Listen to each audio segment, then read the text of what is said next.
बीबी येथील महादेवाला लोणारच्या धारेच्या जलाने जलाभिषेक। आपण पाहता दैनिक विदर्भ सत्यजित लाईव्ह न्यूज। आमचे बीबी प्रतिनिधी ब्रह्मानंद वाकुडे यांनी दिलेल्या माहितीनुसार दिनांक 5 ऑगस्ट रोजी पहिला श्रावण सोमवार होता। तब्बल 71 वर्षांनंतर हा योग घडून आला।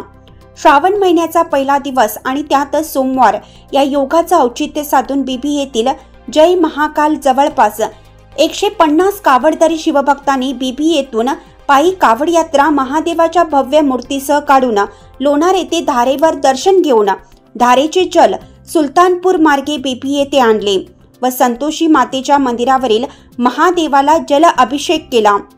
यावेळी गावातील भाविक भक्तांनी सर्व जय महाकाल कावडधारी शिवभक्तांचे अभिनंदन केले। तसेच बीबी पोलीस स्टेशनचे ठाणेदार संदीप पाटील सह पोलीस कर्मचारी यांनी चोख बंदोबस्त ठेवला होता। यावेळी सर्व कावडधारी जय महाकाल शिवभक्तांची महाप्रसादाची व्यवस्थाही करण्यात आली होती।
सर्व वाचकांना कळवण्यात अत्यानंद होत आहे की साई दैनिक, साई संध्या, दैनिक विदर्भ सत्यजित हे दोन्ही वर्तमानपत्र ई पेपरच्या माध्यमातून सामाजिक, शैक्षणिक, सांस्कृतिक, साहित्यिक, आध्यात्मिक, राजकीय, शासकीय, प्रशासकीय, खेळ, कला, क्रीडा अशा विविध क्षेत्रातील घडामोडींसोबत सर्वसामान्य, कष्टकरी, शेतकरी, व्यावसायिक, नोकरदार अशा विविध जनमानसांच्या समस्यांच्या बातम्या प्रकाशित करून शासनापर्यंत पोहोचवण्याचं अविरत काम सातत्याने करत आहे। आपल्या या प्रसार माध्यमांना महाराष्ट्र राज्याच्या कानाकोपऱ्यातून उत्तमरित्या चांगला प्रतिसाद मिळत आहे। कविता, लेख, धार्मिक साहित्य यांच्या माध्यमातून देखील धार्मिक संस्कृतीचं जतन केलं जात आहे। वाचकांकडून चांगला प्रतिसाद मिळत असून याचबरोबर दैनिक Vidarbha Satyajit YouTube news channel व दैनिक विदर्भ सत्यजित न्यूज पोर्टल हे प्रसार माध्यम सुद्धा सुरू आहे। हे सर्व समस्त वाचक, जाहिरातदार, बंधू भगिनी आणि आमचे प्रतिनिधी व संपादक मंडळाच्या सहकार्यामुळे शक्य होत आहे। वाचकांकडून मिळत असलेल्या उत्तमरित्या प्रतिसादाबद्दल संपादक मंडळ आपले आभारी आहे। बातम्या व जाहिरातीसाठी संपर्क संपादक उद्धव फंगाळ, मोबाईल नंबर 95 11 44 61 11।